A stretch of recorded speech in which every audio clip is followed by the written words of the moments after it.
Assalamualaikum warahmatullahi wabarakatuh.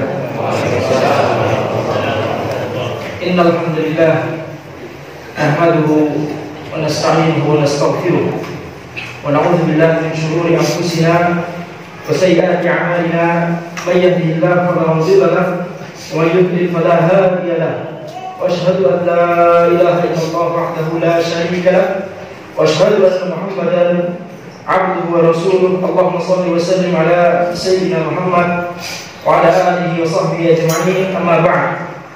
Alhamdulillah, kita panjatkan syukur kepada Allah Subhanahu wa taala yang telah memberikan kita berbagai macam kenikmatan, dan nikmat Allah Subhanahu wa taala terdiri atas dua jenis, nikmat mutlaqah wa nikmat muqayyadah. Nikmat mutlaqah adalah sesuatu yang Allah berikan kepada hambanya, dan ketika hambanya tersebut mendapatkan sesuatu tersebut dari Allah, maka itu adalah nikmat tanpa ada catatan tambahan, tanpa ada takyid, tanpa ada catatan tambahan, syarat tambahan. Nikmat mutlaqah contohnya adalah nikmat Islam, nikmat iman, nikmat hidayah, nikmat tauhid, sehingga kita bisa mengenal agama Islam, kita bisa beribadah kepada Allah Subhanahu wa taala dengan cara yang diridhoi olehnya. Maka ini adalah nikmat mutlaqah. Akan tetapi jenis kedua dari nikmat yang Allah berikan kepada hambanya adalah nikmat muqayyadah. Nikmat muqayyadah adalah sesuatu yang Allah berikan kepada hambanya, dan ketika hambanya mendapatkan sesuatu tersebut dari Allah, maka itu baru menjadi nikmat setelah ada catatan tambahan, setelah ada takyid, setelah ada catatan dan syarat tambahan.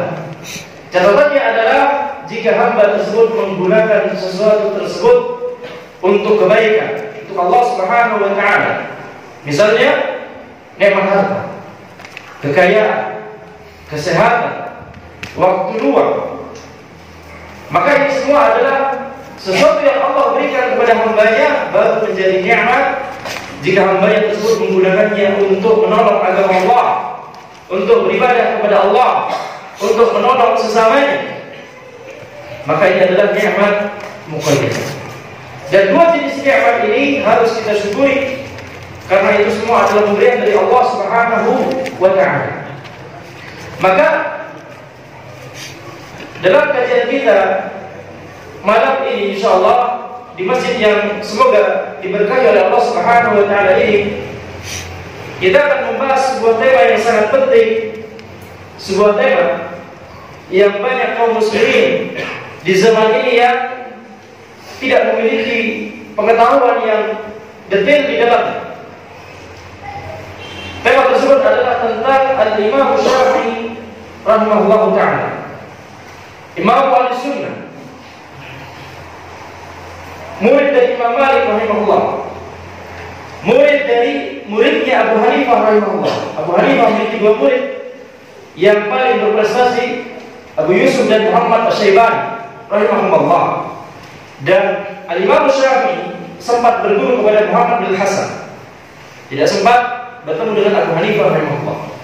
Maka Imam Syafi'i murid dari muridnya Imam Madhab, muridnya Imam Madhab itu sendiri yaitu Imam Malik, dan guru dari Imam Madhab yaitu guru dari Imam Ahmad rahimahullah. Sampai Imam Ahmad rahimahullah beliau berkata, "Ma'indi min fiqh fa innahu min asy-Syafi'i." Maka apa yang fikih yang ada padaku, maka itu berasal dari Asy-Syafi'i, karena Imam Ahmad belajar fikih pada Al-Imam Syafi'i rahimahullah ta'ala. Maka mengapa kita membahas tentang Al-Imam Syafi'i, dan terutama kita ingin membahas tentang akidah beliau, bukan mazhab fikih beliau, karena ini adalah hal yang banyak tidak diketahui oleh kaum muslimin. Mereka dalam masalah fikih menisbatkan kepada mazhab fikih Syafi'i rahimahullah, akan tetapi dalam masalah akidah mereka menyelisih imam mazhab mereka. mengetahui bagaimana akidah Imam Syafi'i yang sesungguhnya, sehingga kita benar-benar mengikuti, ya, meneladani beliau baik dalam masalah akidah, baik dalam masalah fikih, baik dalam masalah adab dan akhlak dan seterusnya. Maka sebenarnya ketika kita mempelajari akidah, kaum muslimin memiliki ijma' bahwa segala sesuatu yang berasal, yang berkaitan dengan agama harus didapatkan dari dalil, bukan didapatkan dari qaulu fulan wa qaulu fulan. Sesuatu yang berkaitan dengan agama harus didapatkan dari Alkitab wa Sunnah, bukan dari perkataan para ulama. Perkataan ulama hanya sekedar membantu kita memahami dari Quran dan Sunnah. Maka sebenarnya sangat mencukupi bagi kita untuk menjelaskan akidah yang benar, akidah yang sahihah, dengan cara menjelaskan dalil-dalil dari Al-Quran, As-Sunnah, dan Al-Ijma'. Dalam masalah akidah, ya, Al-Quran, As-Sunnah, dan Al-Ijma' itu sudah cukup. Akan tetapi kondisi kaum muslimin sekarang ini, mereka begitu jauh dari dalil dan mereka begitu terikat dengan perkataan ulama fulan dan bulan, sehingga dalam rangka untuk lebih meyakinkan mereka bahwa apa yang disebutkan itu benar, harus menyebutkan perkataan ulama fulan dan bulan. Dalam masalah ini kita akan menyebutkan perkataan Al-Imam Syafi'i rahimahullah dalam masalah akidah. Bahkan Imam Syafi'i beliau sendiri menyebutkan hal yang baru saja kita sebutkan. Beliau berkata bahwa "Wa katabtu minal athar ba'da ma katabtu minal Qur'an was sunnah wal ijma' laysa li anna shay'an min hadha yazidu sunnah Rasulullah sallallahu alaihi wasallam quwwah." Ketika aku menulis athar, perkataan, riwayat dari seorang ulama, berarti Imam Syafi'i menukil perkataan ulama sebelum beliau. Siapa? Ulama yang paling mulia sebelum Imam Syafi'i siapa? Tidak ada hadiah, ya? Para pemuda, kalau bisa jawab. Siapa ulama yang paling mulia sebelum Imam Syafi'i? Tentunya setelah Nabi Muhammad SAW.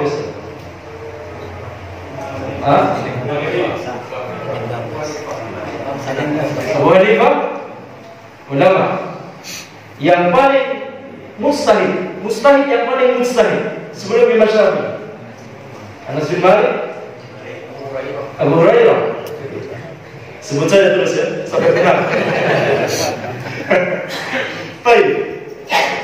Ulama yang paling berilmu sebelum Imam Syafi'i, dan itu lebih berilmu dari Imam Syafi'i dan lebih mustahid dari Imam Syafi'i, adalah para sahabat sebelumnya. Tidak hanya Abu Hurairah, Anas bin Malik, kita sebutkan semua 100.000 sahabat, ya, cuma sedikit yang kita tahu dari sekian banyak nama sahabat, ya.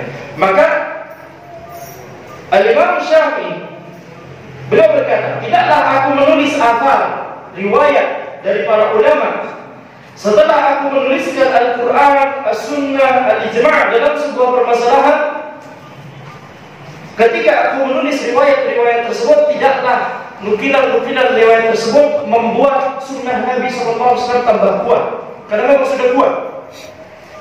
Bukan ketika Imam Syafi'i menulis, misalnya dalam masalah ini dalilnya adalah firman Allah Subhanahu wa ta'ala, sabda Nabi Muhammad SAW, atau ijma'. Generasi sebelum Imam Syafi'i ada ijma', dan mayoritas masalah akidah adalah sudah ada ijma' di dalamnya. Maka ketika Imam Syafi'i menukil perkataan, misalnya Ibnu Abbas menukil perkataan Mujahid rahimahullah dari kalangan tabi'in, atau Qatadah atau Sa'id bin Jubair, maka itu bukan menambah kedudukan sunnah Nabi SAW tambah kuat, tidak, karena memang sudah kuat. Akan tetapi tujuan Imam Syafi'i menulis athar tersebut, menukil riwayat perkataan para ulama sebelum beliau tersebut, tujuannya adalah lil irsyad.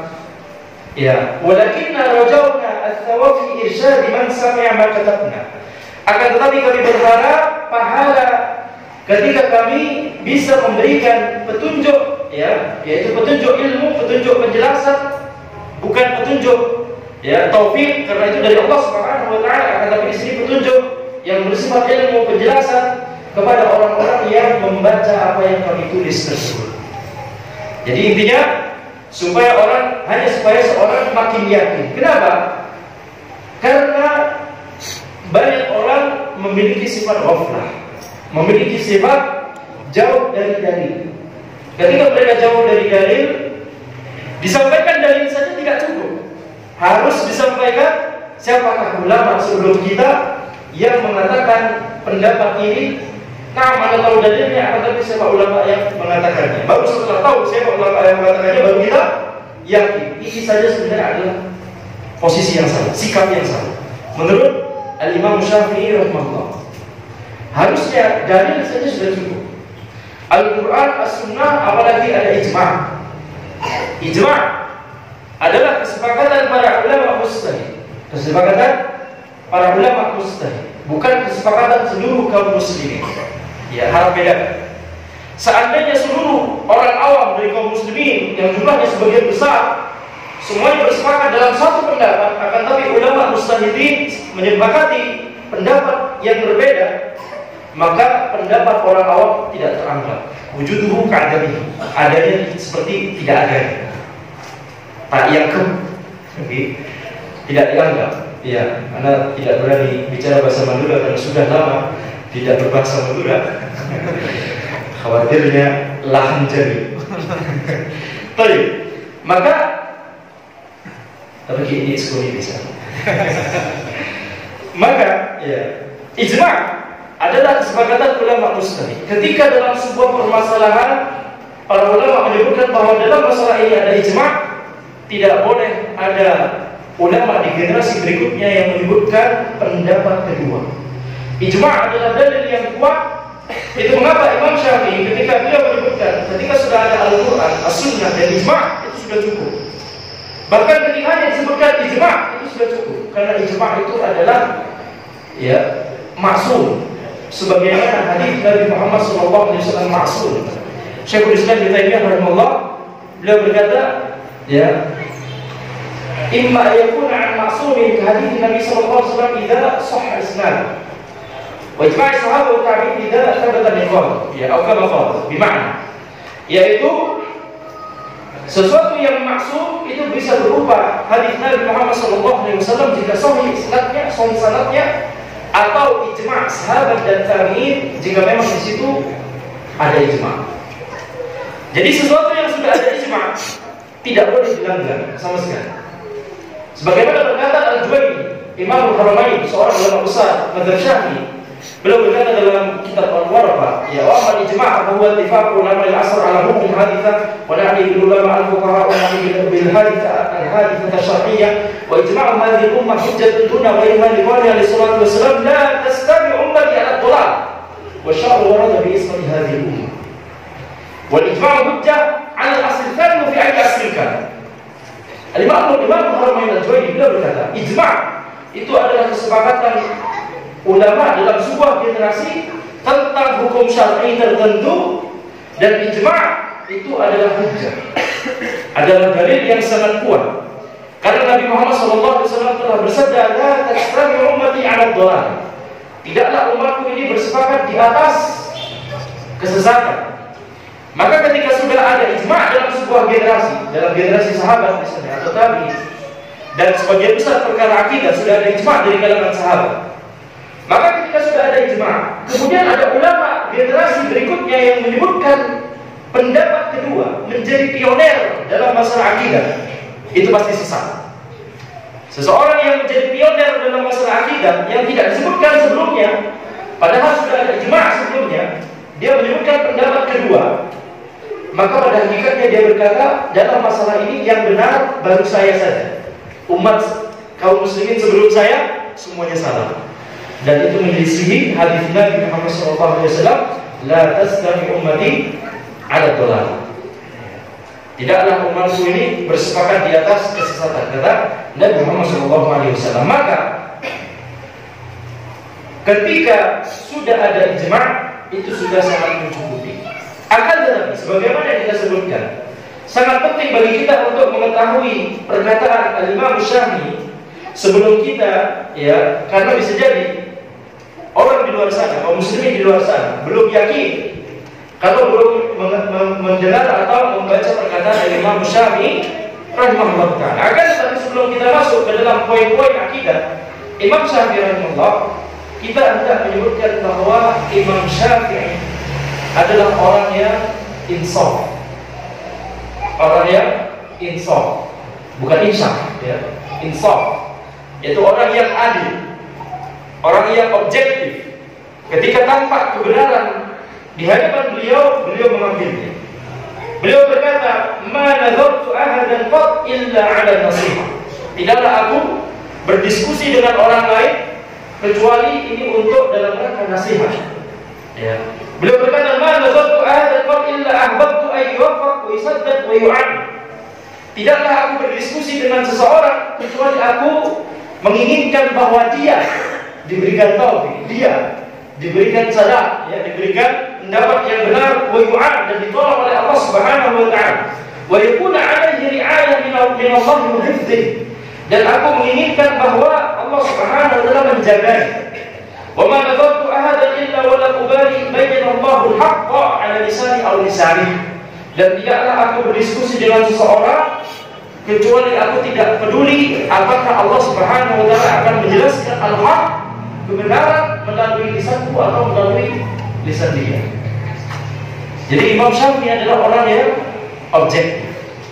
Ketika kebenaran sudah tampak, maka dia akan berpegang, beliau akan berpegang teguh pada kebenaran tersebut, tidak fanatik pada pendapat sebelumnya. Maka inilah sifat Al-Imam Syafi'i rahimahullah yang harus kita perhatikan. Ya. Maka di antara akidah Al-Imam Syafi'i, ya, yang wajib untuk kita ketahui, yang pertama adalah Al-Imam Syafi'i memerangi bid'ah. Al-Imam Syafi'i memerangi bid'ah. Apa itu bid'ah? Bid'ah adalah sesuatu yang baru dalam masalah agama dan tidak ada dalilnya dalam syariat, baik dalil khusus ataupun dalil umum. Ya.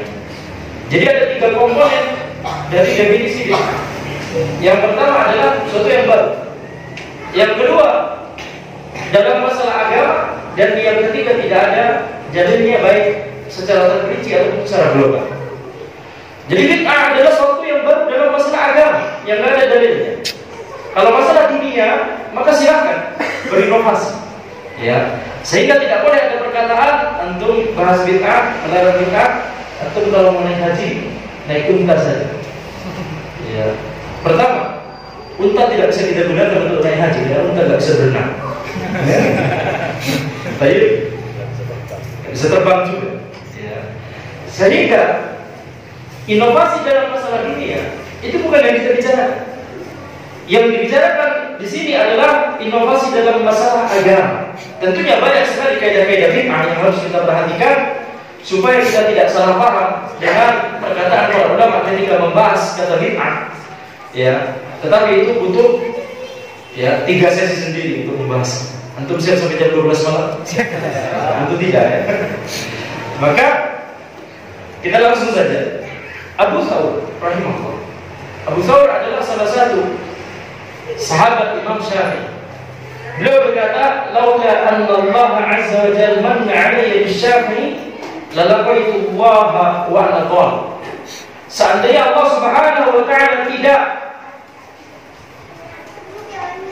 memberikanku kenikmatan yang namanya Asy-Syafi'i, maka sungguh aku akan bertemu dengan Allah dalam keadaan aku ini sesat. Apa maksud Abu Thawr? Beliau berkata di tempat lain, "Lamma warada Syafi'i al-Iraq," ketika Syafi'i datang ke Irak. Syafi'i besar di Makkah. Kemudian beliau setelah belajar fikih, setelah bisa berfatwa di Makkah, beliau belajar ke Imam Malik di Madinah.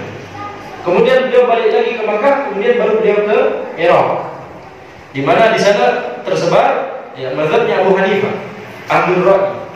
Maka ketika Imam Syafi'i mendatangi Irak, Ja'a Husain al-Qarabisi, maka datanglah Husain al-Qarabisi kepada Abu Thawr. Husain al-Qarabisi berkata, "Qad warada rajulun min ashabil hadits yatafaqqah." Ya, telah datang seseorang dari kalangan ahli hadis datang ke sini untuk belajar fikih. Fakum bila naskhar bih. Maka ikut aku untuk mengejeknya. Jadi ada persaingan yang cukup tajam antara madrasah ahli ra'yi dengan madrasah ahli hadis. Madrasah ahli ra'yi di Irak, madrasah ahli hadis di Hijaz.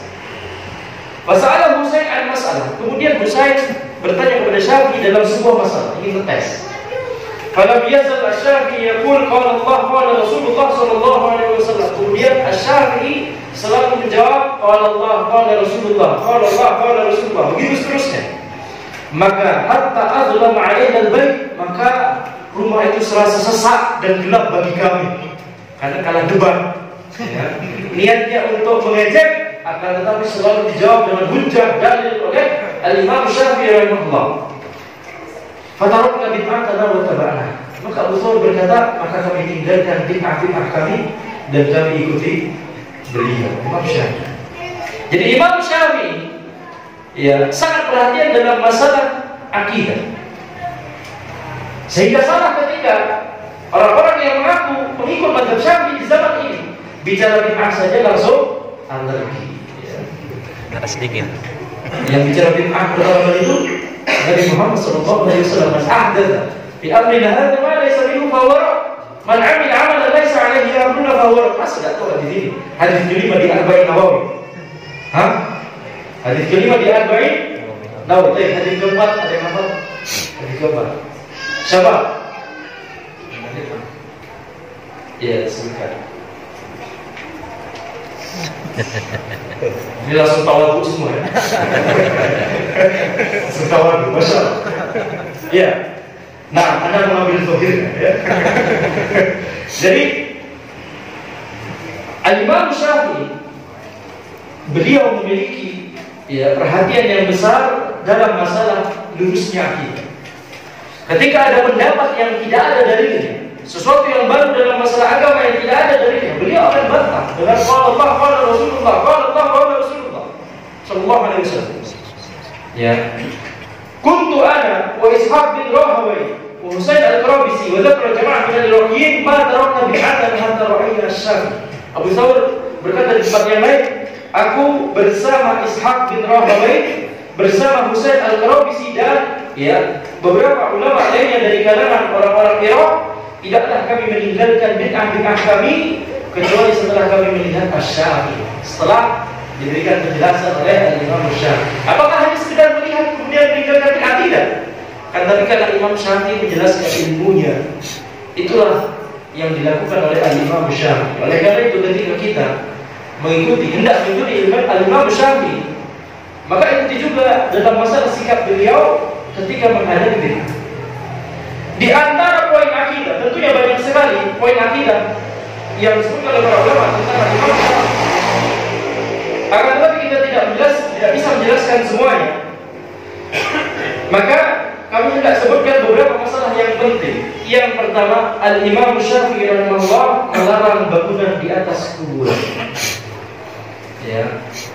Kariha wallahu ta'ala alam an yu'azzim 'ahadan min al-muslimin ya'ni yattakhidha qabrahu masjidan wa lam tu'man fi dhalika fitnah wa dhalal 'ala man ya'ti ba'd. Sesungguhnya sangat dibenci ketika seseorang dari kalangan kaum muslimin itu diagungkan, kemudian orang-orang menjadikan kuburannya sebagai masjid. Apa maksudnya menjadikan kuburan seseorang sebagai masjid? Kuburannya itu dibangun, kemudian orang-orang beribadah di sekitar kuburan tersebut. Hanya sekedar ibadah kepada Allah, tetapi di kuburan itu tidak boleh.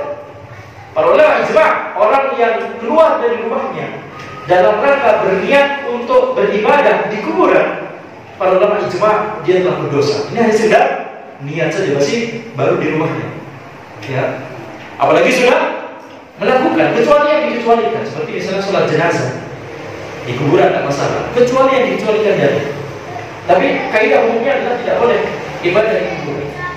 Apalagi kalau misalnya diiringi oleh akidah-akidah yang menyimpang.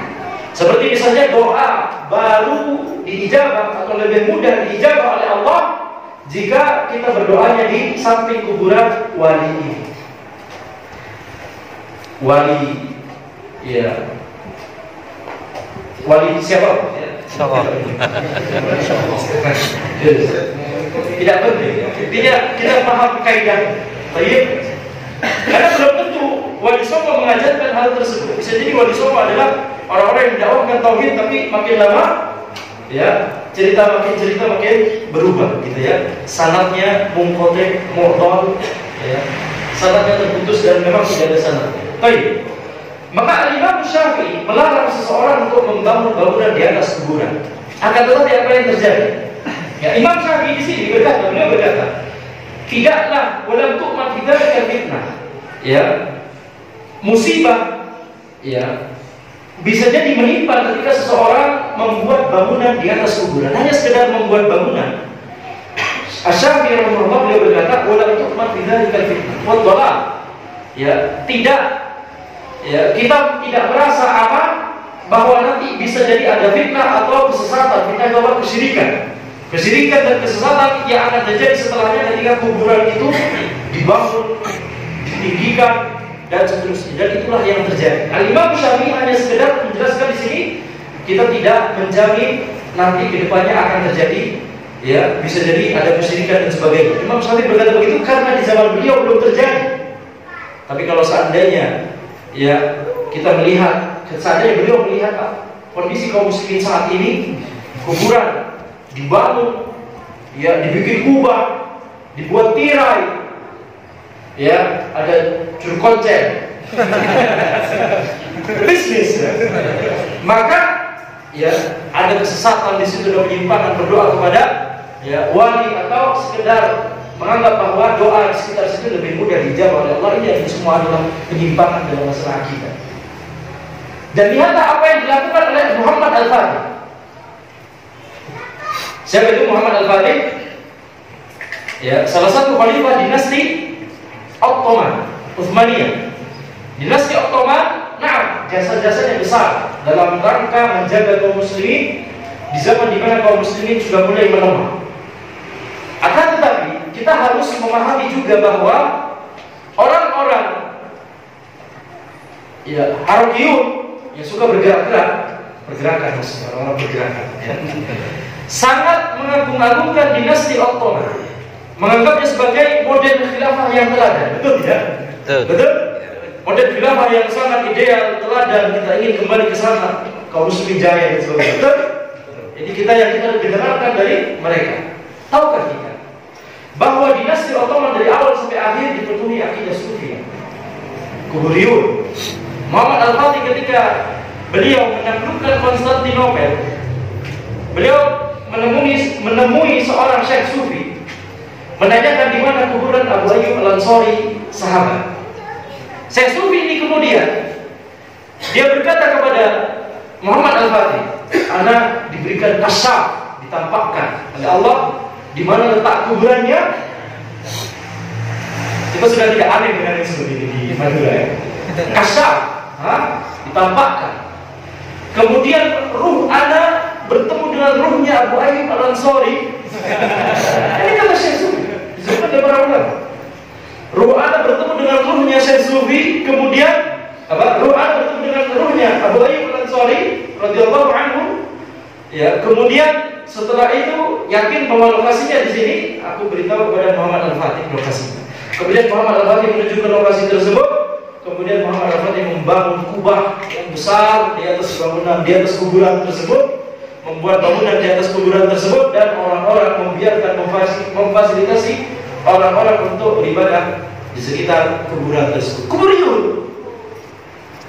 Itu mengapa Syekh Muhammad bin Abdul Wahhab, kitab-kitab beliau Al-Qawaid Al-Arba'ah, Kasrul Syubhat, Al-Usul Tsalatsa, banyak menjelaskan, kitab Tauhid banyak menjelaskan masalah-masalah ya bantahan terhadap akidah kuburiyun. Kenapa? Karena itulah akidah yang banyak tersebar di dinasti Ottoman.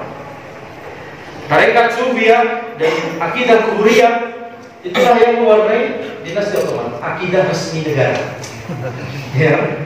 Jadi itulah yang terjadi. Lihat, kalau kita mau melihat Imam Syafi'i, beliau membenci kuburan dibangun, dibikin kubah, tirai, kemudian bisa warna hijau, dan seterusnya. Ayo, apapun warnanya tentunya. Kemudian Imam Syafi'i beliau menjelaskan bahwa berdoa kepada selain Allah itu adalah kesyirikan. Ya. Inna wasfa ma yujibul kufr mithla ma taqadahu ahlu Babil min at-taqarrub lil kawakib as-sab'ah wa annaha taf'alu ma yultamas minha fa huwa kafir.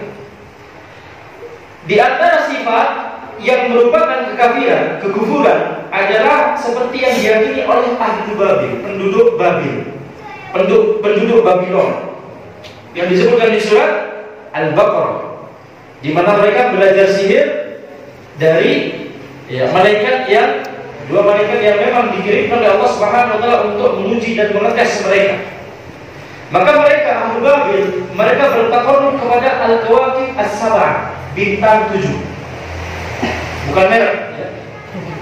Jadi mereka berdoa kepada bintang-bintang tersebut, wa anha taf'alu ma yultamas minha, dan mereka meyakini bahwa bintang-bintang tersebut melakukan apa yang mereka minta, mengabulkan apa yang mereka minta. Ini adalah kekufuran, kata Al-Imam Syafi'i rahimahullah ta'ala.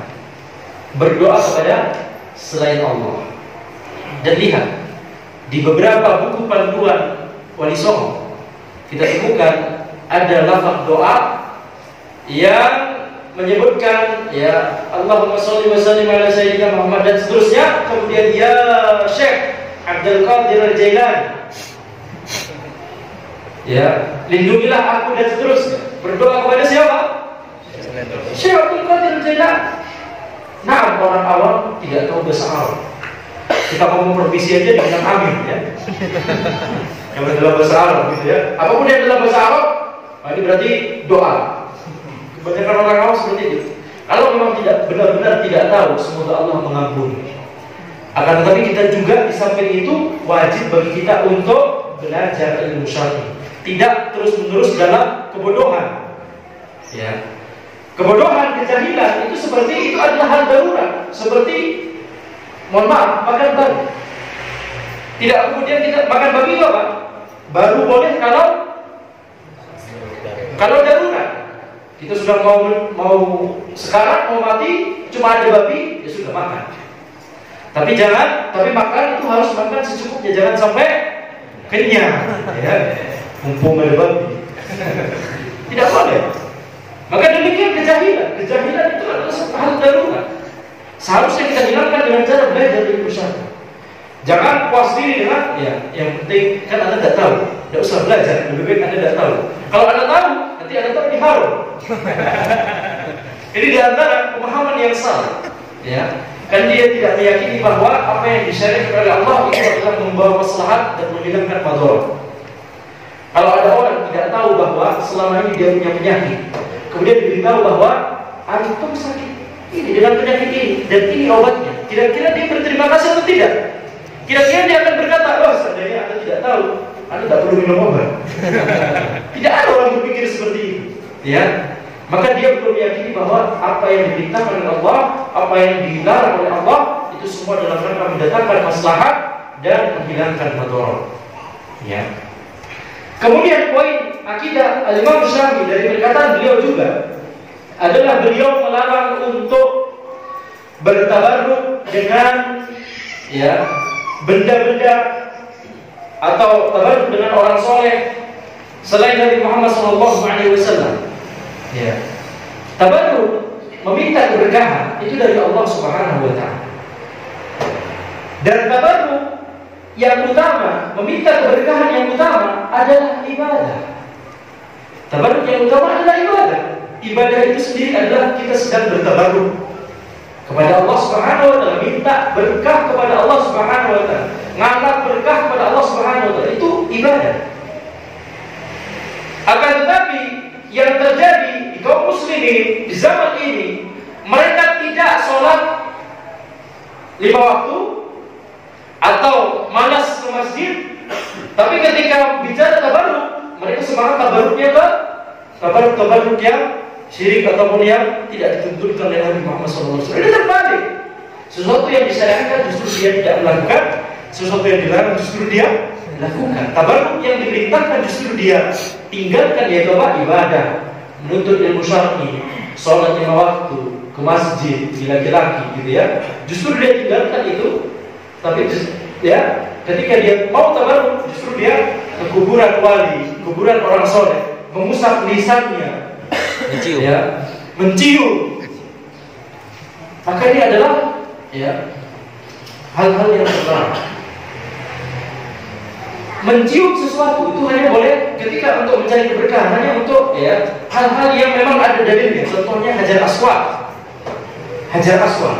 Umar bin Khattab radhiyallahu anhu, beliau berkata, "Inni la'alamu annaka hajar, la tadur wa la tanfa. Walaula anni ra'aitu Rasulullah sallallahu alaihi wasallam yuqabbilu ma qabbaltu." Ya, sesungguhnya aku mengetahui bahwa engkau ini hanya sebuah batu. Tidak memberikan madarat, tidak memberikan manfaat. Akan tetapi, ya, seandainya aku tidak melihat Rasulullah SAW menciummu, maka aku tidak akan menciummu. Jadi Umar mencium Hajar Aswad karena Rasulullah SAW mencium Hajar Aswad, bukan karena Hajar Aswad itu sendirilah. Hajar Aswad itu sendirilah sumber keberkahan, bukan. Akan tapi karena dalam rangka meneladani sunnah Nabi Muhammad SAW, dan meneladani sunnah Nabi adalah ibadah, dan itu berarti tabarruk. Ibadah adalah tabarruk. Ya. Maka ya, hal ini banyak disebutkan oleh para ulama Syafi'i, seperti Imam Nawawi rahimahullah. Ya. Imam Nawawi beliau berkata, "Anna Umar radhiyallahu anhu qala dzalik li'alla yaghtarra ba'du qaribil ahd bil Islam mimman alifu ibadat al-ahjar wa ta'dhimha." Sesungguhnya Umar berkata demikian agar orang-orang yang baru masuk Islam mereka tidak terpedaya. Orang-orang yang baru saja tobat dari menyembah berhala, menyembah batu, kemudian ketika mengetahui di syariat Islam mencium batu Hajar Aswad, supaya mereka tidak terbawa syubhat sebelumnya. Umar berkata demikian, menjelaskan bahwa alasan kita mencium Hajar Aswad karena dilakukan oleh Nabi Muhammad SAW, bukan sumber keberkahan adalah dari Hajar Aswad. Ya, maka ini adalah hal yang sangat penting. Berapa banyak orang yang tabarruk dengan ya benda-benda seperti misalnya tadi telah disebutkan tabarruk dengan menyentuh kuburan, mencium kuburan, tidak boleh. Ibnu Hajar dan Ibnu Daqiq Al-Aid kalau tidak salah, ya, antara Ibnu Daqiq Al-Aid dan Al-Zahabi, mereka menjelaskan sudah ada ijma', ya, tidak boleh mencium-cium itu kuburan dan sebagainya. Kuburan tidak untuk dicium. Ya, dalam rangka untuk tabarruk, bukan. Orang soleh, bagaimana kita tabarruk dengan orang soleh? Kita belajar ilmunya kepada orang soleh tersebut, kemudian kita amalkan. Itu cara tabarruk dengan orang soleh. Cara tabarruk dengan orang soleh adalah dengan cara belajar ilmu kepada beliau, kemudian mengamalkan ilmunya.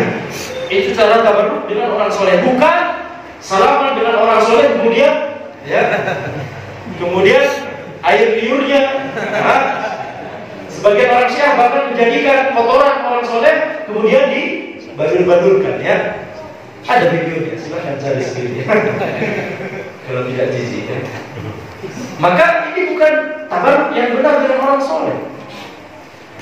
Dan di mazhab Syafi'i, ya, Al-Imam Syafi'i, beliau ya yang merumuskan, beliau adalah mustahid yang merumuskan usul fikih Syafi'i, mazhab Syafi'i. Kemudian ulama-ulama setelah beliau awal-awal itu masih akidahnya masih lurus. Al-Baihaqi, ya, Darqutni, An-Nawawi, secara umum akidahnya lurus. Akan tetapi lama-kelamaan mulai disusupi oleh ulama-ulama yang memiliki akidah Asy'ariyah atau Asy'ariyah, ya, yang meyakini bahwa sifat Allah itu hanya wujud, kita bahwa lahadul hawadith yang mungkin harus dipandang, yang lulusan madrasah apa pasti. Mana? Terus sekarang pertanyaan, wujud kita bahwa mohon hafalkan masing-masing. Baik, Anda rasa sudah hafal kalau di Madura, ya.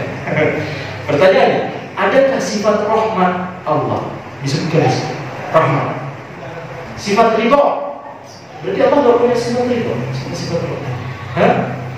Di akidah Asy'ariyah sifat rahmat ditakwil, sifat ridho ditakwil menjadi memberikan pahala. Ahlussunnah wal Jamaah, ahlussunnah yang sesuai dengan pemahaman sahabat Nabi dan tabi meyakini ridho, ya ridho, memberi pahala, ya memberi pahala. Allah memiliki sifat ridho, kita paham sifat ridho. Allah memberikan pahala, kita paham Allah memiliki sifat memberikan pahala.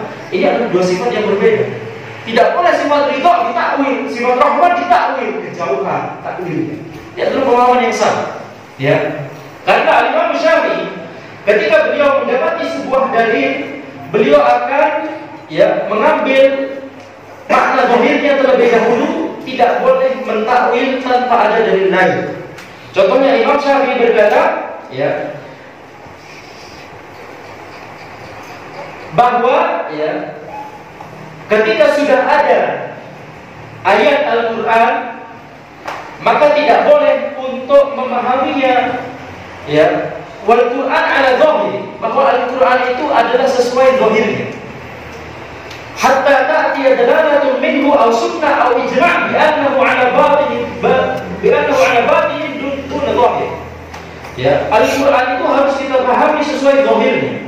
Tidak boleh kita pahami dengan yang makna-makna yang berbeda, kecuali ada dalil lain yang menyebutkan bahwa kita harus memahami dengan makna yang berbeda.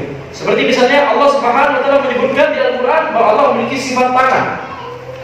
Ahlussunnah wal Jamaah meyakini bahwa Allah memiliki sifat tangan, tapi tangan Allah berbeda dengan tangan makhluk. Tidak boleh kita samakan tangan Allah dengan tangan makhluk. Tetapi kita pahami bahwa Allah memiliki sifat tangan.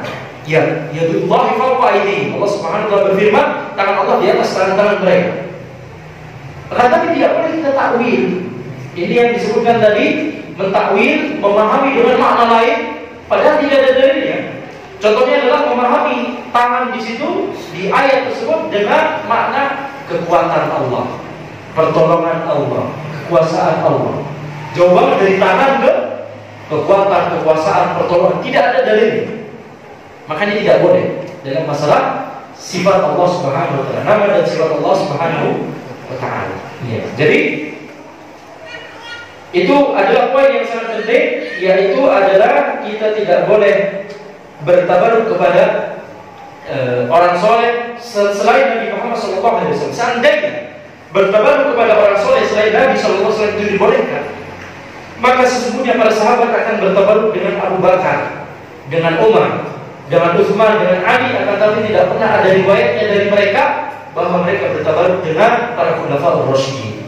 Mereka hanya bertabaruk dengan Nabi Muhammad SAW, sisa-sisa wudhu Nabi Muhammad SAW, keringat Nabi Muhammad SAW, dan seterusnya, hanya untuk Nabi Muhammad SAW. Ketika kita kiaskan dengan orang soleh setelah beliau, para ulama menjelaskan ini bentuk melecehkan Nabi Muhammad SAW, karena melecehkan ulama orang biasa dengan Nabi Muhammad SAW. Itu adalah kekhususan beliau.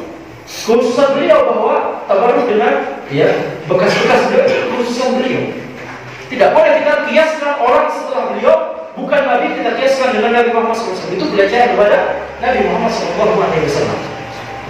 Tidak mengakui hak-hak yang merupakan kekhususan beliau. Di mazhab Syafi'i sudah ada atau belum? Kurang 2 menit. Di mazhab Syafi'i, setelah banyak orang-orang berakidah Asy'ariyah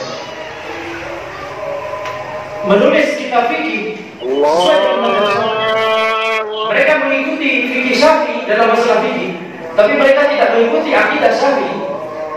Ketika mereka menulis kitab fikih, akidah mereka akan ke bawah. Sehingga misalnya kita temukan dalam kitab fikih Syafi'i ada pembahasan ketika meminjam siwak milik orang lain, hukum asalnya adalah haram jika tanpa izin, tanpa ridho dia. Kalau kita sudah tahu bahwa dia ridho, tapi kita nggak minta izin pada saat itu, hukumnya menjadi makruh. Tapi kalau kita sudah minta izin dan dia ridho, hukumnya menjadi khilaful aula. Khilaful aula ini menjadi makruh. Itu hukumnya di mazhab Syafi'i. Pinjam siwak milik orang lain. Tapi kalau kita pinjam siwak milik orang soleh, hukumnya menjadi sunnah kata mazhab Syafi'i. Kenapa? Tabarruk dengan bekas-bekas benda orang soleh. Jadi apa? Ini akidah yang menyimpang. Karena kita tidak boleh bertabarruk dengan bekas-bekas orang soleh setelah Nabi Muhammad SAW. Ini pengaruh dari akidah menyimpang yang masuk ke fikih, karena ulama yang menulis kitab fikih tersebut akidahnya Asy'ariyah, menyimpang. Ya. Jadi hati-hati ketika kita mau mempelajari fikih Syafi'i. Ya, insya Allah kita akan lanjutkan sedikit materi setelah jam Isya, kemudian kita lanjutkan dengan saya jawab. Wallahu a'lam. Assalamualaikum warahmatullahi wabarakatuh. Alhamdulillahirabbil alamin. Wassalatu wassalamu ala sayyidina Muhammadin wa ala alihi wa sahbihi ajma'in. Amma ba'd.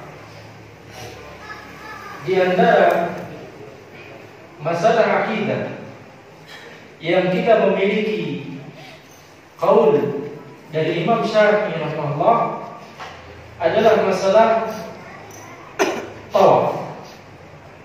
Imam Syafi'i rahimahullah, beliau melarang seseorang untuk tawaf di selain tempat tawaf. Beliau rahimahullah berkata, la yujzi ayyatufa illa fil masjid. Tidak boleh untuk tawaf kecuali di masjid, maksudnya di Masjidil Haram. Lihat masjid mawdi' tawaf, karena Masjidil Haram itu adalah tempatnya tawaf. Fa in kharaja fa tawafa lam yu'tad bima tawafa kharij al-masjid. Seandainya dia keluar masjid, kemudian keluar Masjidil Haram kemudian tawaf, maka tawafnya tersebut tidak teranggap. Walau ajastu lahu dzalik la ajastu lahu ayyatuha min wara'il jibal. Seandainya seseorang itu boleh tawaf di luar bangunan Masjidil Haram, maka tentu boleh bagi orang untuk tawaf di balik pegunungan. Ya.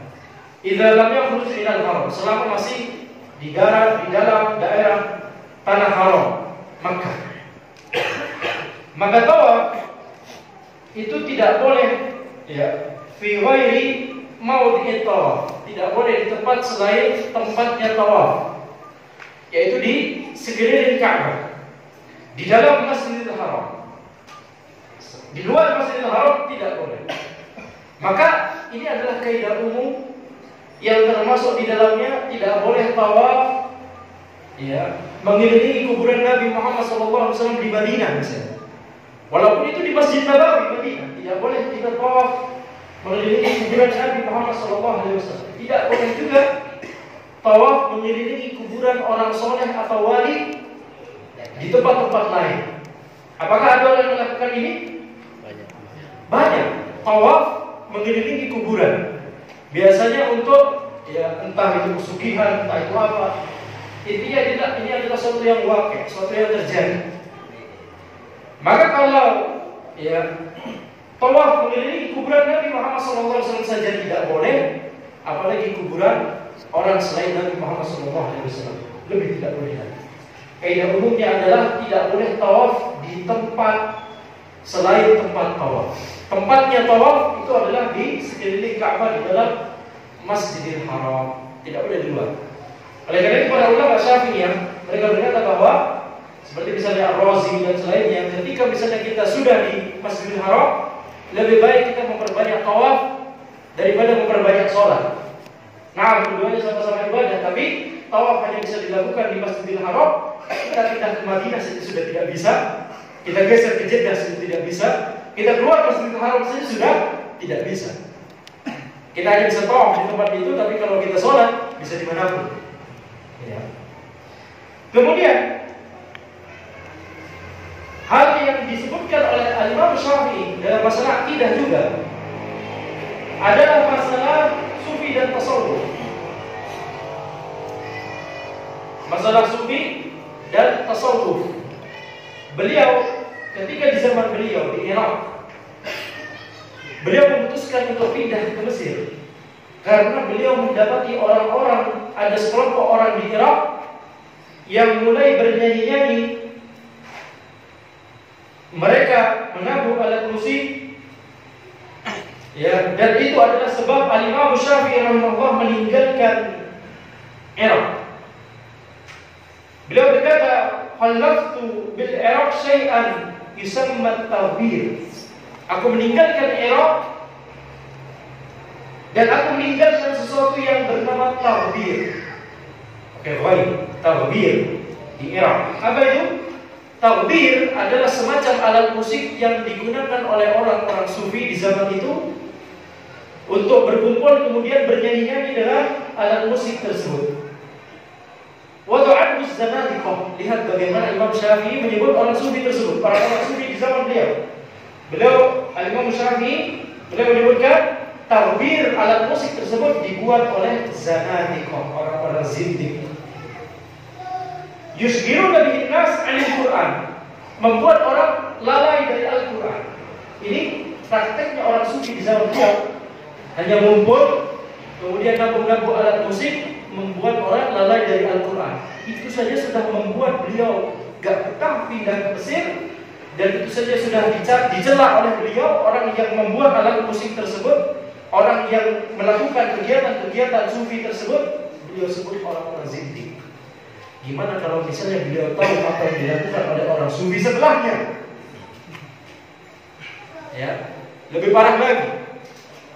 Yang namanya nari-nari di masjid. Itu pernah tahu nari-nari di masjid orang-orang sufi. Kemudian berkata bahwa saya bisa jalan di atas air laut. Saya bisa, ya, kalau antum butuh, ya, punya hajat, saya bisa kabulkan dan sebagainya. Kalau ada yang mau daftar kerja atau kuliah atau apa, ini syarat. Ini orang selain orang Madura nggak tahu ini. Apa itu syarat? Bukan jamak dari syarat, bukan. Tidak bisa kita pahami itu sebagai syarat jamak, bukan. Syarat itu apa ya? Itulah ya. Biarkan orang selain orang Madura tidak paham. Ya, syarat atau yang selain-selainnya, hurufat dan seterusnya. Saya sholat asar di Lakpak, sholat maghrib di Makkah. Gimana caranya? Ya, 3 minggu tidak keluar kamar. Ini karena dia sholatnya di Masjidil Haram. 3 minggu nggak keluar kamar. Sholat Jumatnya gimana? Sholat 5 waktu gimana? Khurafat dan seterusnya. Bagaimana kalau Imam Syafi'i mengetahui hal ini?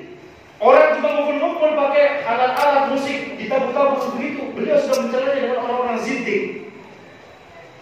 Dan itu beliau, ya, yang terjadi pada zaman tersebut adalah orang-orang sufi yang menabung alat musik bernama tawbir.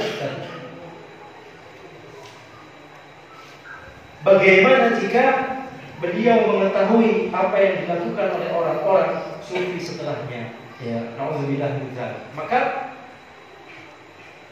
lihatlah bagaimana Al-Imam Syafi'i, beliau itu menjelaskan akidah dan membantah kebatilan, ya, dan menyebutkan bahwa ini adalah sesuatu yang mungkar, sesuatu yang salah dengan tegas.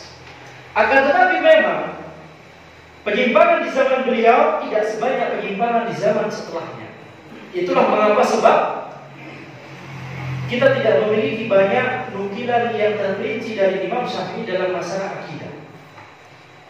Syekhul Islam Ibnu Taimiyah rahimahullah, beliau menjelaskan dalam salah satu kitab beliau bahwa di antara 4 imam mazhab yang paling terperinci perkataannya dalam masalah akidah, yang paling banyak perkataannya dan terperinci, membantah syubhat-syubhat, menjelaskan pokok-pokok akidah dan sunnah secara terperinci, secara jelas, yang paling jelas adalah Imam Ahmad rahimahullah. Karena apa? Di zaman beliau sudah mulai banyak penyimpangan. Yang kedua Imam Malik, kita mengetahui, ya, tadi Imam Ahmad kita misalnya memiliki kitab, ya, bisa membaca kitabnya Imam Ahmad rahimahullah, Ushul Sunnah karya Imam Ahmad. Sudah pernah Anda bahas di Jogja 3 minggu yang lalu. ya kitab Ushul Sunnah karya Imam Ahmad dibahas 2 hari, Sabtu sama Ahad, dari pagi sampai sore. Ya, jadi mungkin di sini bisa kapan ya, insyaallah. Karena kalau di sini bukan untuk ngisi kajian, untuk liburan orang tua. Ya. Kalau ke sini cuma 3 hari, 2 hari yang untuk di masjid dari pagi sampai sore ya rugi ya. Gak ngerti juga ya. Di luar maksud ya. Di luar maksud pulang kampung.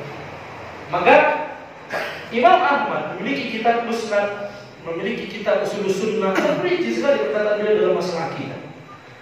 Kemudian setelah dia Imam Malik, kita tentunya mengetahui bagaimana Imam Malik ya menjelaskan tidak boleh bagi kita untuk menanyakan bagaimana Allah beristiwa. Ya, bagaimana Imam Malik menjelaskan bahwa bertanya bagaimana Allah beristiwa itu adalah pertanyaan yang bid'ah. Itu perkataan Imam Malik.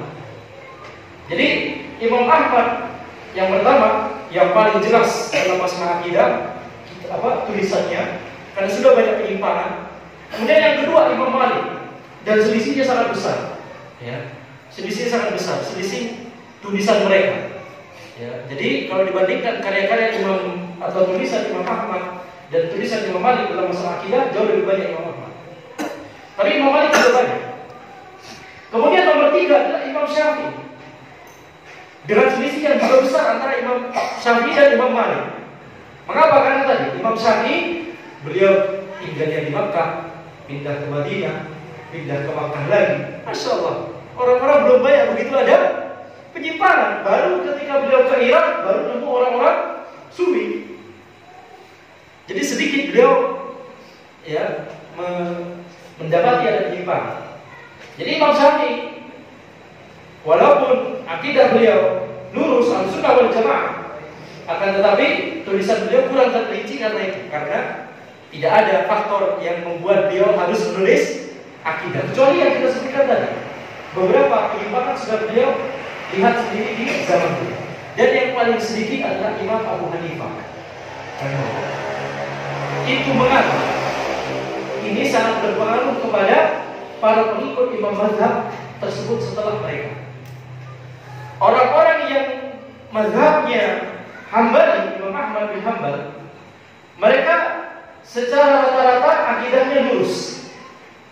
Kemudian setelah itu orang-orang, ya urutan yang kedua, orang-orang mengikut mazhab Maliki, sudah mulai ada penyimpangan tapi tidak begitu banyak. Kemudian orang-orang yang mengikuti mazhab Syafi'i mulai banyak penyimpangan. Kemudian orang-orang yang mengikuti mazhab Hanafi banyak sekali penyimpangan. Itu apa? Bid'ah-bid'ah yang kibar, bid'ah-bid'ah yang besar, Jahmiyah, Mu'tazilah, dan seterusnya, Qadariyah, itu banyak dari orang-orang yang bermazhab Hanafi. Ini bukan salahnya Abu Hanifah tentunya, bukan. Tapi salah mereka sendiri, gitu ya.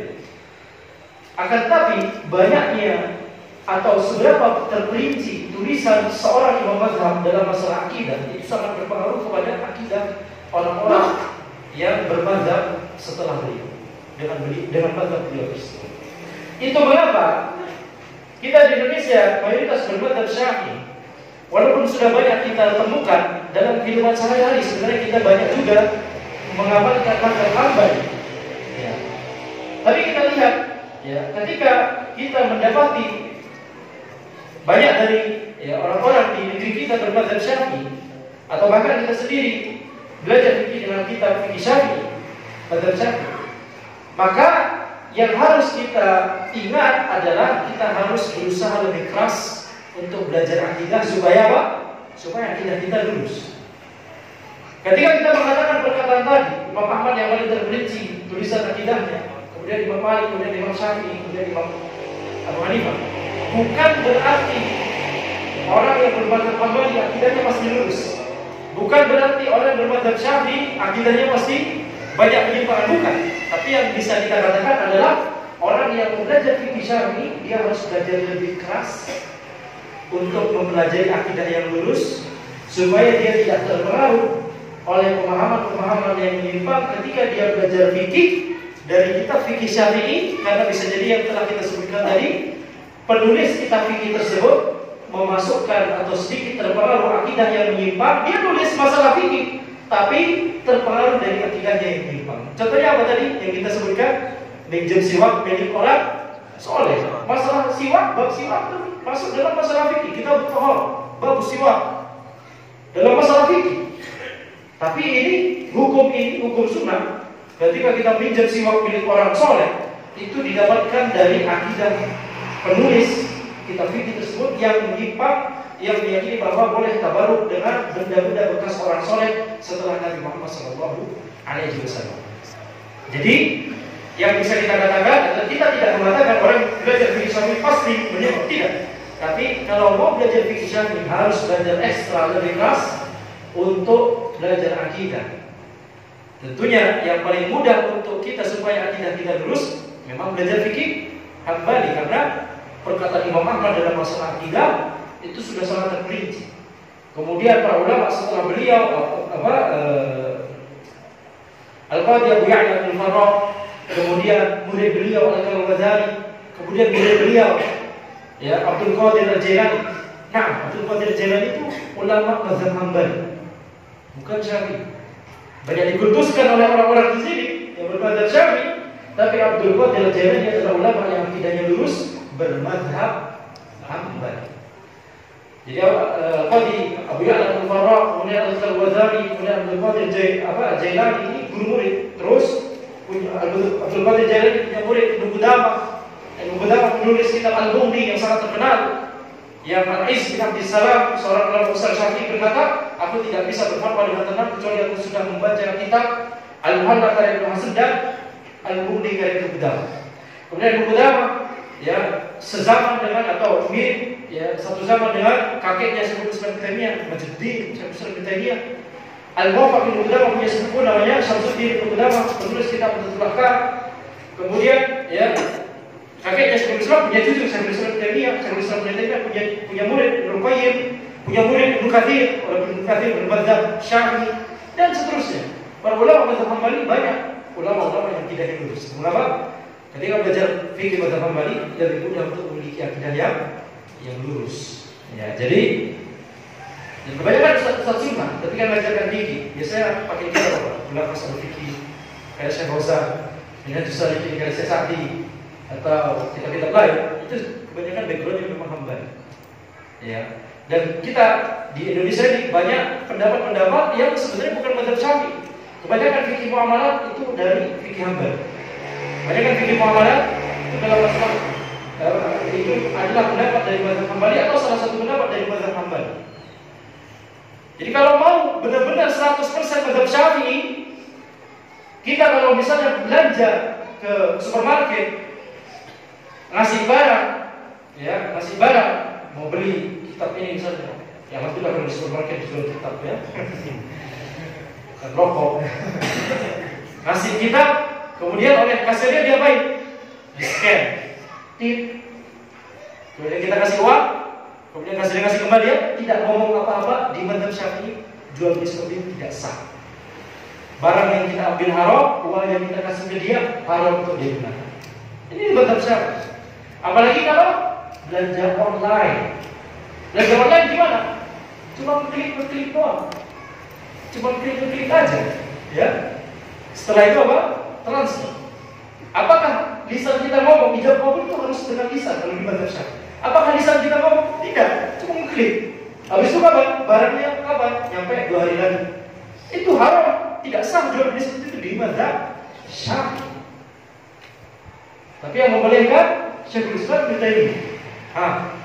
Kalau mau 100% mazhab Syafi'i, maka ya tidak boleh jual beli online, tidak boleh di kasir harus ngomong saya beli ini.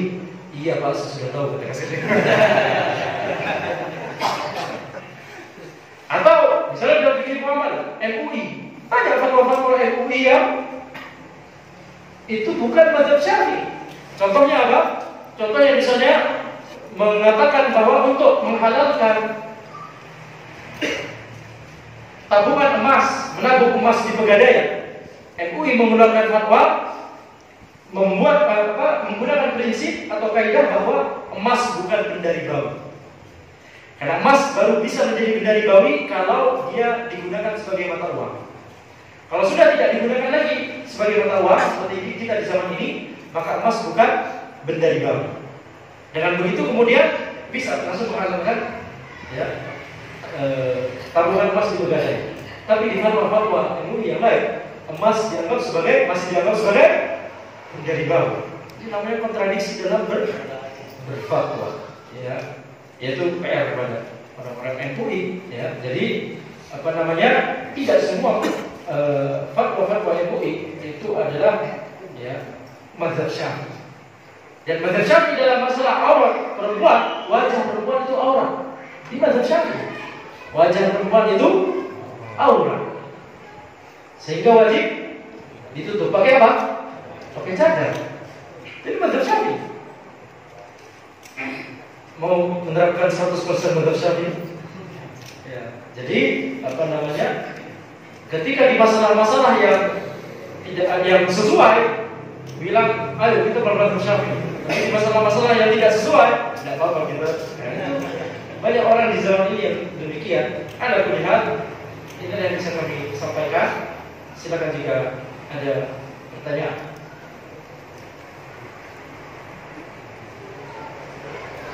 Ada? Tadi sudah dibagikan kertas. Oh iya. Wah, Masya Allah. Ini bukan pertanyaan, ini soal ujian. Assalamualaikum warahmatullahi wabarakatuh. Semoga Ustaz selalu diberi kesehatan dan lindungan Allah Subhanahu wa taala. Ini tulisan pertanyaannya benar-benar sampai baris terakhir di halaman ini. Ada seorang ibu yang mendatangi anak memberitahu bahwa ibu anak mempunyai hutang 12 gram emas ketika anak masih kecil. Anda tanyakan apa ada surat atau dua saksi. Si ibu itu bilang tidak ada karena ibu anak katanya datang ke ibu itu sendirian. Ibu itu, nah ini mungkin dibahas setelah kajian. Ini terlalu panjang ya, sedikit di luar tema masalah ya. Assalamualaikum warahmatullahi. Siapa sebenarnya Imam Asy'ari dan Syekh Abdul Qadir Jailani? Imam Asy'ari bukan Hasyim Asy'ari, ya, rahimahullah. Tapi Abdul Hasan Al-Asy'ari. Beliau adalah ya orang yang hidup sekitar 1 abad setelah Imam Syafi'i, rahimahullah. Abdul Hasan Al-Asy'ari awalnya memiliki akidah yang menyimpang, terpengaruh dengan akidahnya Mu'tazilah. Tetapi di akhir hidup beliau taubat, dan taubatnya ini disebutkan oleh Ibnu Katsir, rahimahullah. Ibnu Katsir, ya. Jadi Abdul Hasan Al-Asy'ari ketika beliau taubat, beliau menulis kitab yang bernama Al-Ibanah an Usuli Diyanah, kemudian kitab yang berjudul Maqalatul Islamiyyin. Di dalam dua kitab tersebut, beliau menjelaskan secara terperinci akidah beliau setelah taubat, dan itu sama dengan akidahnya ya orang-orang terdahulu, akidahnya para salaf. Apa itu salaf? Generasi terdahulu dari kalangan para sahabat dan tabi'in dan tabi'in. Jadi Abdul Hasan Al-Asy'ari taubat, itu intinya.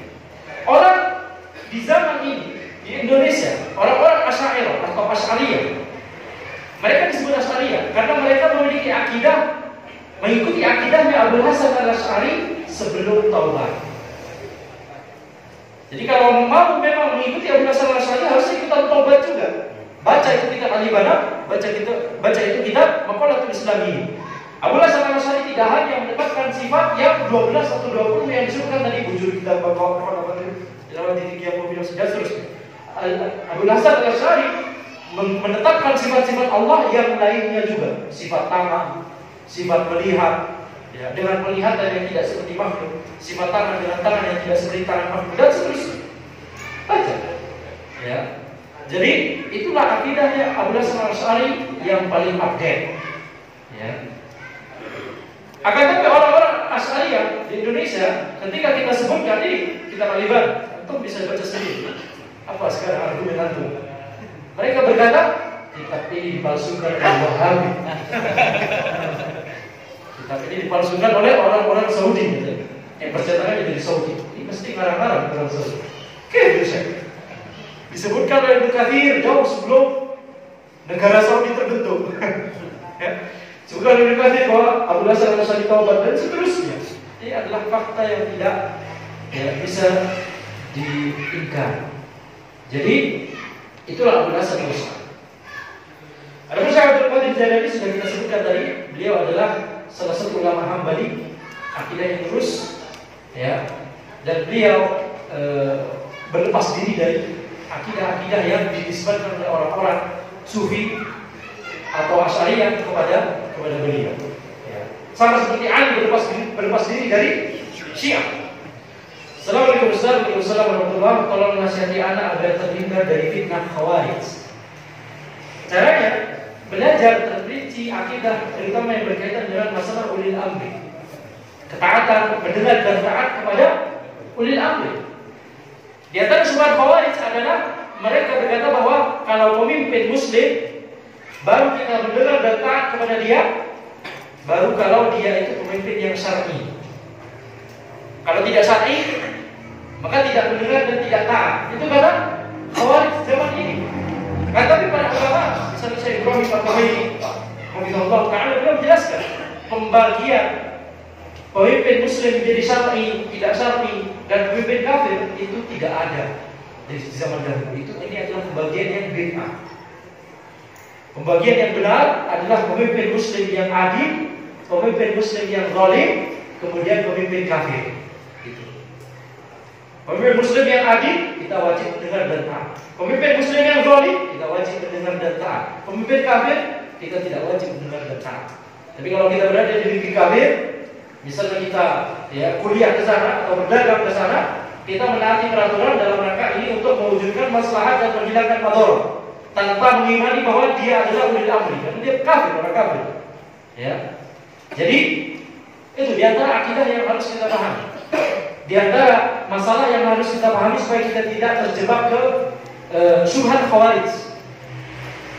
Di antara masalah yang juga harus kita pelajari supaya kita terhindar dari syubhat Khawarij adalah bahwa kita harus memahami bahwa masalah khilafah itu adalah wasilah, bukan ghayah. Khilafah itu adalah wasilah, bukan tujuan utama. Maksudnya adalah kalau khilafah datang, marhaban. Kalau tidak datang, alhamdulillah. Yang harus kita jadikan tujuan utama adalah dakwah tauhid, bukan dakwah khilafah. Apa-apa solusinya khilafah. Air macet khilafah. Jadi apa-apa solusinya khilafah. Ini bukan dakwahnya Nabi Muhammad SAW. Apa yang didahulukan oleh Nabi Muhammad SAW ketika berdakwah? Tauhid. Ketika beliau mengutus Muadz bin Jabal ke Yaman, beliau bersabda, "Falyakun awwala ma tad'u ilaihi ila yuwahhidullah." Jadikanlah hal pertama yang kau dakwahkan kepada mereka adalah supaya mereka mentauhidkan Allah Subhanahu wa taala. Baru kemudian salat, baru kemudian zakat, dan seterusnya. Jadi tauhid adalah awal dakwah Nabi Muhammad SAW. Baru setelah beliau bertauhid, baru setelah beliau mengajak para sahabat untuk bertauhid, Allah Subhanahu wa taala yang memberikan khilafah itu sendiri. Gimana caranya? Menggerakkan hati orang-orang Yathrib untuk melakukan bai'ah Aqabah yang pertama dan bai'ah Aqabah yang kedua, di mana orang-orang Yathrib berjanji berbai'ah bahwa kami akan mendukung dakwah engkau baik dalam keadaan susah ataupun senang. Ini berarti Nabi Muhammad SAW tidak mencari kekuasaan, bukan mencari khilafah, bukan ingin mewujudkan terbentuknya khilafah, bukan. Akan tapi beliau mendakwahkan tauhid, dan janji Allah Subhanahu wa taala bagi orang yang mendakwahkan tauhid dan sunnah Nabi Muhammad SAW adalah Allah akan memberikan dia kekuasaan yang baru. Itu janji Allah, itu gak usah kita pikirkan, itu dari Allah Subhanahu wa taala, hadiah dari Allah. Janji Allah, Allah berjanji di Al-Quran. Ya, jadi itulah cara Nabi Muhammad SAW. Maka dakwah khilafah merebut kekuasaan. Gimana cara supaya kita berkuasa?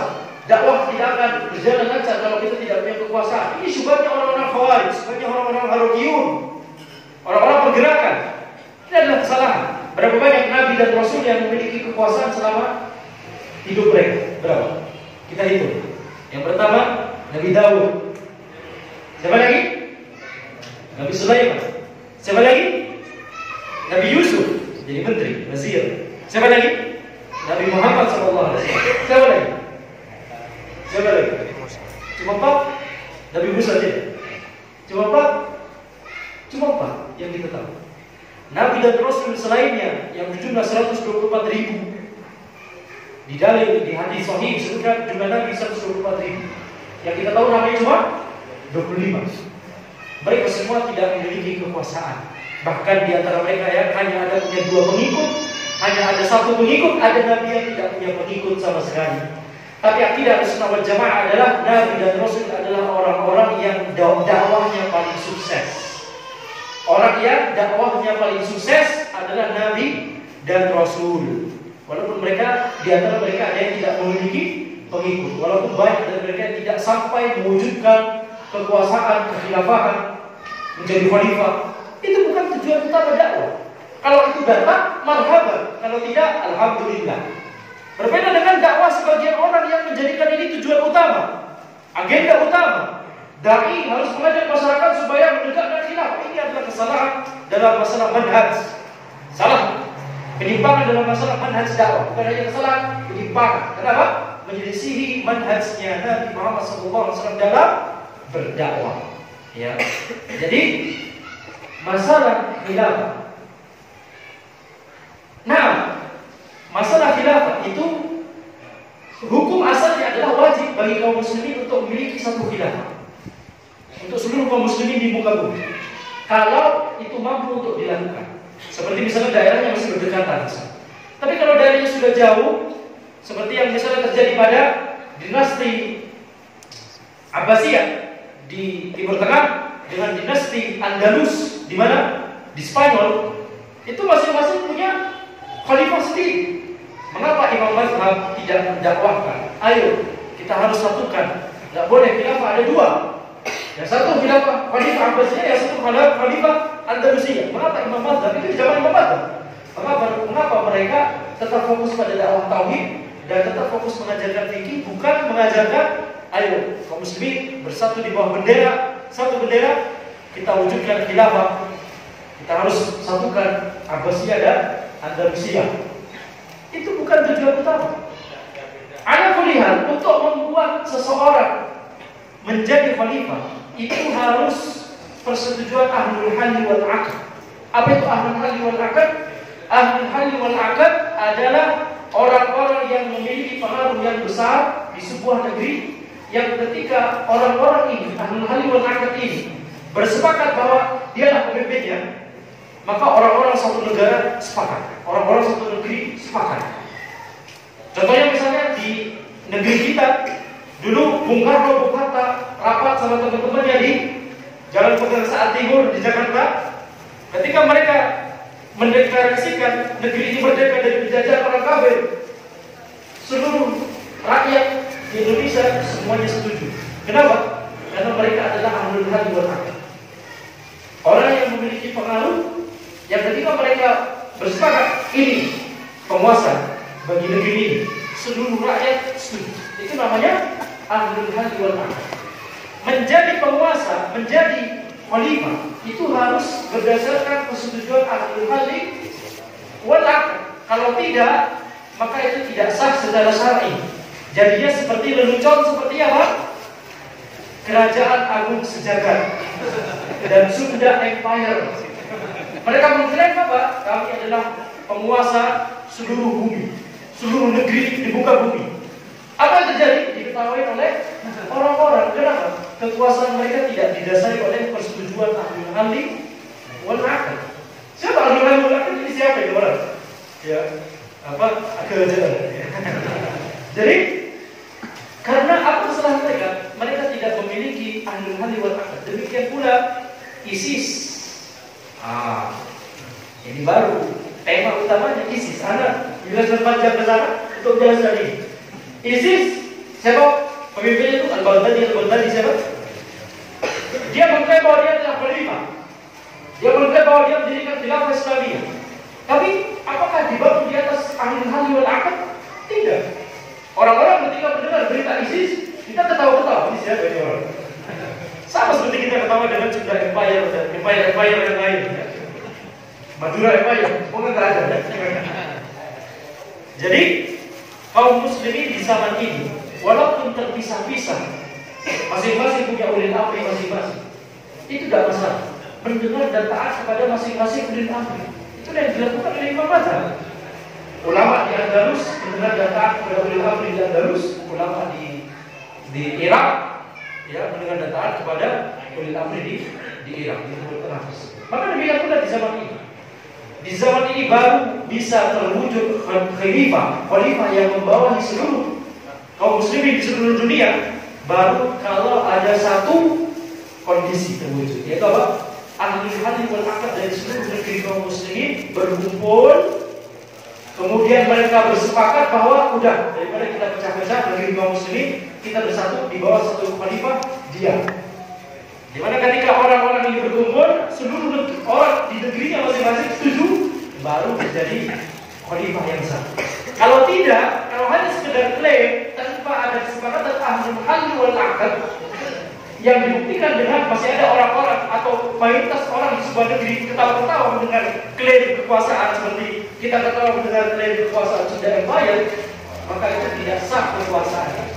Jadi syubhat seperti ini harus dijelaskan secara terperinci memang. Agar tetapi, anda melihat kita sudah ya sampai jam 8. Ada kita baca satu fatwa yang terakhir.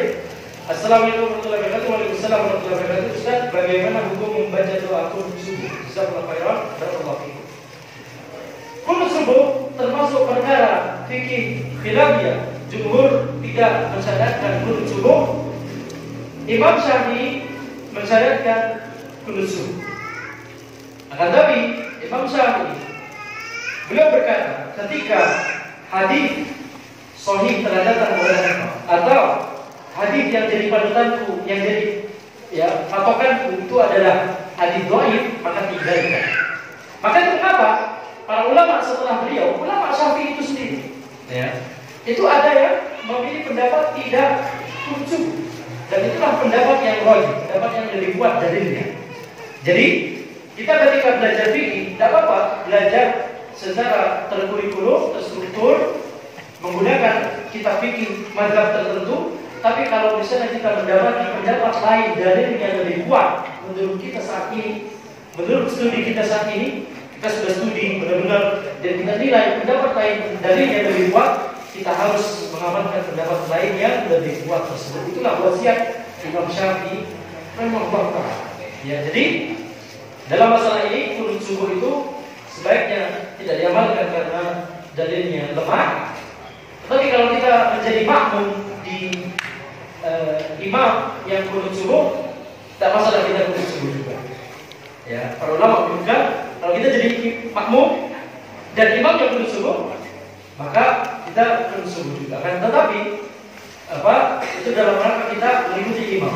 Akan tetapi kita tetap yakini pendapat yang lebih kuat adalah qunut subuh itu tidak disyaratkan karena dalilnya hadisnya itu lemah. Maka demikian yang bisa kami sampaikan. Apa sekali tidak ada tidak semua pertanyaan bisa dibahas. Ya, masih banyak nih, tapi waktu sudah jam 8. Alhamdulillah, semoga ilmu yang kita dapatkan bermanfaat, semoga kita bisa amalkan di kehidupan kita sehari-hari.